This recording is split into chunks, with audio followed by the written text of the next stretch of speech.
So friends, आज की इस वीडियो में मैं आप लोगों को बताने वाला हूँ कि सेट्स के फंक्शंस कौन कौन से होते हैं या मेथड्स कौन कौन से होते हैं जो हम लोग पाइथन में यूज़ कर सकते हैं। तो उसके लिए हम लोग यहाँ पे क्या करेंगे, सबसे पहले तो यहाँ पे आने के बाद एक न्यू फाइल क्रिएट कर लेंगे। इसका नाम मैं यहाँ दे देता हूँ फॉर एग्जांपल tut17.py, ठीक है। और इसको कर देता हूँ मैं एंटर। तो आप लोग देख सकते हैं हम लोगों ने यहाँ न्यू फाइल तो क्रिएट कर ली, बहुत बढ़िया। अब हम यहाँ पे सबसे पहले एक सेट क्रिएट करेंगे क्योंकि हमें सेट्स के ऊपर मेथड्स का यूज़ करना है। तो सबसे पहले हम लोग यहाँ पे सेट, अगर मुझे यहाँ सेट मेथड से क्रिएट करना है तो मैं कैसे करूँगा, मैंने यहाँ पे सेट लिख दिया। और अगर फॉर एग्जांपल मैं इसके अंदर एक लिस्ट दे दूँ 1, 2, 3, तो इस तरीके से हम लोगों ने यहाँ पे एक सेट को क्रिएट कर लिया है। बट अगर अब मैं चाहूँ कि मुझे इसमें कोई और एक एलिमेंट भी ऐड करना है तो कैसे करेंगे। सबसे पहले तो मैं आप लोगों को प्रिंट करके दिखाता हूँ कि इसमें सिर्फ 3 ही एलिमेंट ऐड हो रहे हैं और कुछ ऐड नहीं हो रहा है। तो मैं ऐसे रन करता हूँ तो आप देख सकते हो 1, 2, 3 इसने यहाँ पर रिटर्न कर दिया है मैं।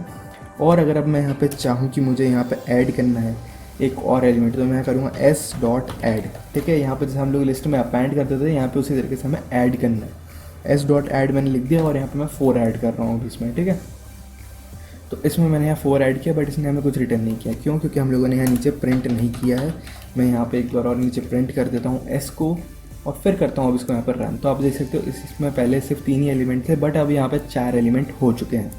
तो ये काम होता है हमारे ऐड मेथड का, जो कि ऐड कर देता है किसी भी एक वैल्यू को एक सेट के अंदर, ठीक है। तो अब हम लोग बढ़ते हैं हमारे अगले मेथड की तरफ, जो कि है यूनियन मेथड।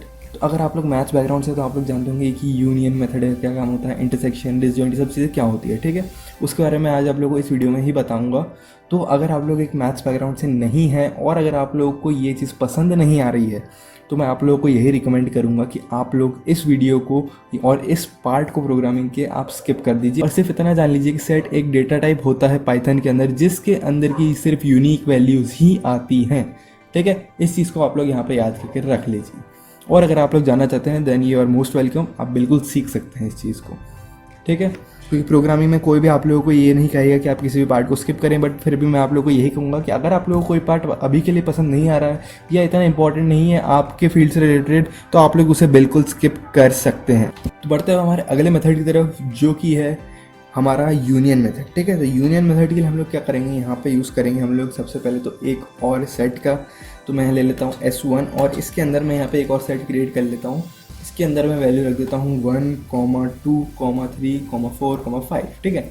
इसके अंदर 5 एलिमेंट्स मैंने ले लिए और ये एक और सेट हम लोगों ने यहाँ पे क्रिएट कर लिया है। तो अब मैं यहाँ पे यूनियन का कैसे यूज़ करूँगा, मैं लिखूँगा s.union।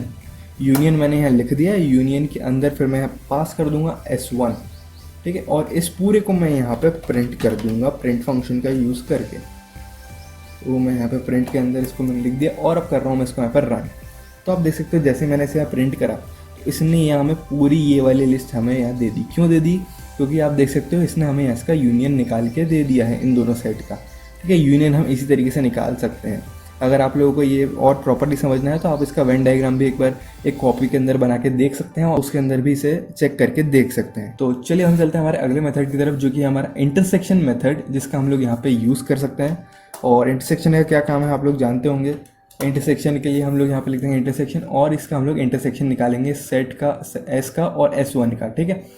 तो मैं इसको रन कर देता हूँ अब यहाँ पे। तो मैंने इसको जैसे ही रन किया तो आप देख सकते हो सबसे पहले तो हमें S को प्रिंट करके दे दिया, उसके बाद फिर इसने हमें यहाँ पे इसका इंटरसेक्शन निकाल के दे दिया। तो ये काम होता है इस इंटरसेक्शन मेथड का। और अब हम देख सकते हैं कि अब हम इसका डिसजॉइंट कैसे पता करेंगे। अगर मैं यहाँ लिख दूँ इस डिसजॉइंट और फिर करूँ मैं इसको रन, तो ये दे देगा हमें फॉल्स। क्यों दे देगा? क्योंकि ये जो सेट है वो इस S1 का डिसजॉइंट नहीं है। ये चीज़ हमें इसने चेक करके बताई है, ठीक है। और अगर अब मैं यहाँ पे इसको थोड़ा सा मॉडिफाई कर दूँ S1 को, कि अगर मैं इसमें कर दूँ सिर्फ इसको पूरे को हटा दूँ यहाँ से आगे से और यहाँ पे 5, 6 अगर मैं लिख दूँ और फिर करूँ मैं इसको रन, तो आप देख सकते हो इसने अब हमें दिया है ट्रू। क्यों दे दिया है ट्रू? क्योंकि अब ये इसका डिसजॉइंट है। तो ये काम होता है हमारे डिसजॉइंट मेथड का। अब मैं आप लोगों को इसके एक और मेथड के बारे में बताता हूँ, जो हमारा इस सबसेट मेथड। अब सबसेट का क्या मतलब होता है वो आप लोग जानते हैं, वो पता करके बताते हैं कि इसके अंदर कोई इसका सबसेट है या नहीं। तो सबसेट का आप सभी लोग जानते हैं क्या मतलब होता है। तो मैं यहाँ लिख देता हूँ इस सबसेट, मैंने यहाँ पे इसे लिख दिया और अगर अब मैं इसे रन करूँगा तो ये मुझे फॉल्स देगा। तो अब इसके इसने हमें फॉल्स दे दिया है क्योंकि ये इसका सबसेट नहीं है। बट अगर मैं इसको यहाँ पे थोड़ा सा मॉडिफाई कर दूँ और कर दूँ यहाँ पे इसे 1, 2, 3, 4, 5, ठीक है, ऐसा मैंने इसे कर दिया और फिर करूँ मैं इसको रन, तो आप देख सकते हैं इसने हमें ट्रू रिटर्न करके दे दिया है। तो ये काम होता है हमारे इस सबसेट मेथड का।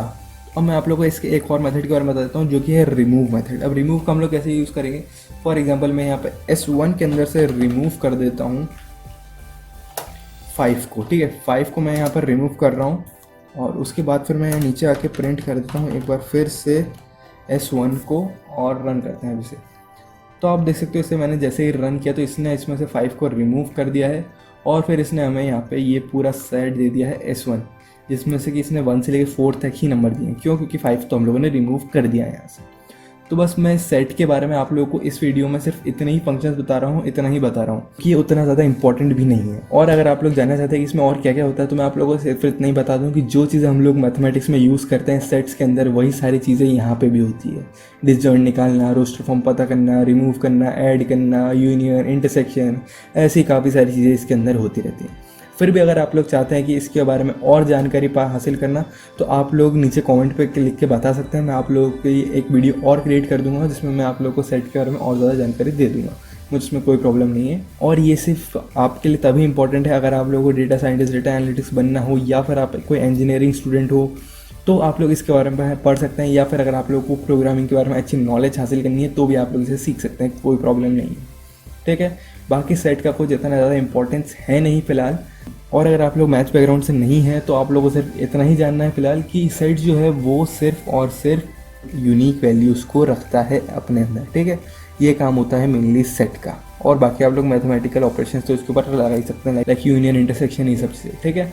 दोस्तों अगर वीडियो पसंद है तो लाइक कीजिए, चैनल पर तो सब्सक्राइब कीजिए। जल्दी मिलेंगे हमारी अगली वीडियो में। Keep coding, keep developing.